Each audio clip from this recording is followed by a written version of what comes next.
What's up, everybody? It is Davina Shirley. I hope you all have enjoyed the Sabbatical Series thus far. But today, we're going to wrap this thing on up.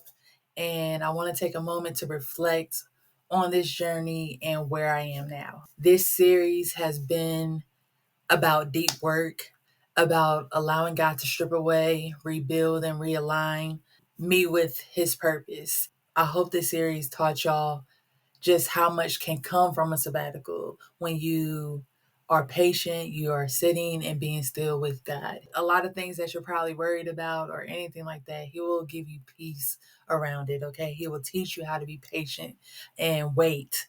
I realize in this process of restoration, it's just not about healing, all right? It is about stepping into something new with wisdom and discernment. But today again, I want to share where I'm at and how I plan to move forward.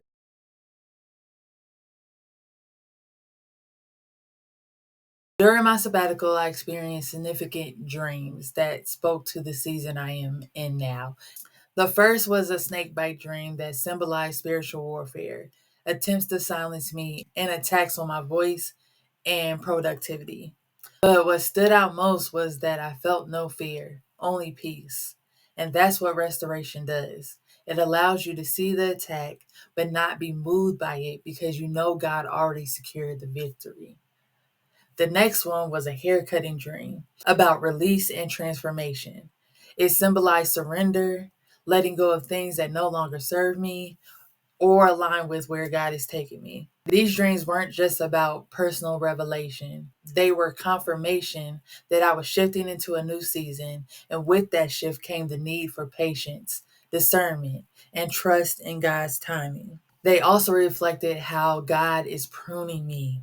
When I tell y'all, God has been cutting away at me, like I was like, I'm annoyed. Get off me. But God is good, okay? The pruning is so necessary. It has removed and will continue to remove what no longer serves me so that I can grow into what He has called me to be.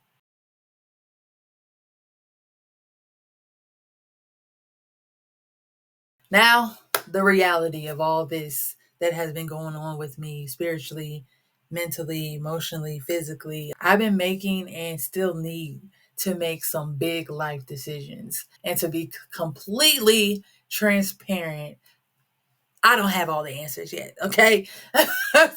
I just don't. And even though I would love to have some of these answers, okay, it's okay that I don't have them right now. All right. But here is where I'm at. If you've been following my journey, you all know I've been staying with my parents to support them. Okay. They're aging. And so they need more help around the house. And this is a big old house. All right. And so I've been staying with them, but it's been past time. Okay. When I say the alarm been ringing, okay, it's been ringing. Okay. It is past time for me to move out and get back to independence and freedom. Therefore, I know a move is coming. Okay, I need to move out. Okay, but whether that is a local move where I'm still here in Denver or I'm relocating somewhere else, that's still up in the air. My career is evolving. Back in October, if you just haven't been paying attention, I earned my master's degree in curriculum and instruction. I've been looking to enter into like leadership position, like a dean of students or something like that. But in our current state, okay, with the attack on the Department of Education and the dismantling of DEI initiatives, um, I may have to look at it shifting to a completely new career field. Ideally, I would love to work and stay working remotely. I just feel like if I could find a job where I can work anywhere, regardless of where I live, that would be ideal for me. Because then, if family needs me, or if there's some things that I have to maneuver just in my own life and I need to jump up and move, I can do that without the risk of losing my job, you know? So I'm definitely been on the job hunt. And because I'm a work based learning liaison in my current position, I know that the job market is trash. Okay? It is straight trash. It'd be taking people 6 months to a year just to find a job, and now I understand. But here we are. Let's just talk about entrepreneurship and getting back into that. As y'all know, Fruits for Life Coaching is no longer. I believe the site will dismantle next month, and so it will completely be closed and shut down. Again, I've said I was going to be rebranding as a speaker. Me and my best friend, Rebecca, aka Chef, me and her thought about Linked Unit, which is a community. But every time when I've tried to take action in either direction, whether it's through the speaking or trying to create this community, I've been stopped. I don't feel like it's a thing telling me like this is not what I'm supposed to be doing. I just feel like it's just something that still needs time. When it comes to the speaking and the community building, I'm taking it very slow, at least right now, until God tells me and I get that urgency to start making some moves. I'm just taking it slow, and I just ask that y'all will allow God to prepare me fully. I share all this because I need you all to understand that this journey doesn't come with a perfect timeline. There's no deadline to where I need to have this all figured out. And the same applies to you. If you're in a season where you're waiting for clarity, keep waiting. Okay, but wait with preparation.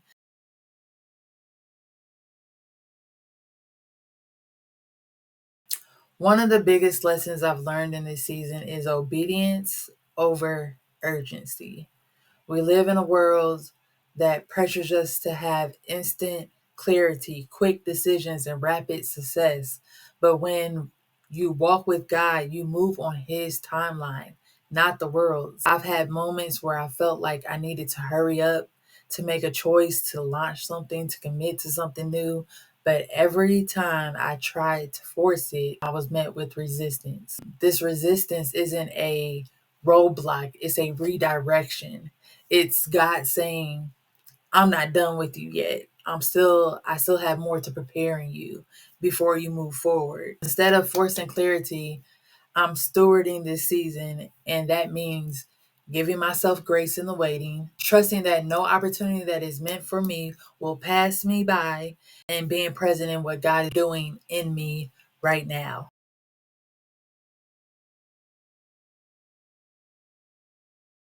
Restoration isn't just about healing, it's about becoming. And as I move forward, here's what I'm carrying with me: reflect, reset, execute, restore. These words have defined my sabbatical, reflecting on where I've been, resting my focus, executing with obedience and discipline, and embracing God's restoration.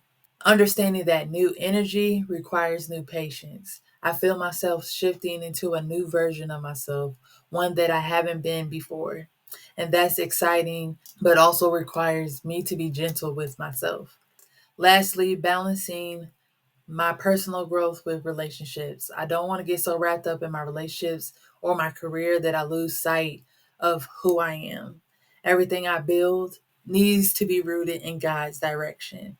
With that said, I'm giving myself permission to take my time, praying for clarity, but not rushing decisions just to have answers, continuing the deep work, even when it's exhausting, because Lord, has it been exhausting?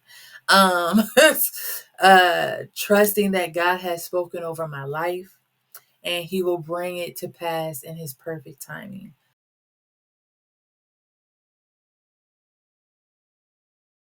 So, whether you're in a season of waiting, transition, or stepping into something new, trust that you are exactly where you need to be. I want to challenge you to do three things: reflect. Where has God been leading you in this season? What dreams, revelations, or lessons have stood out?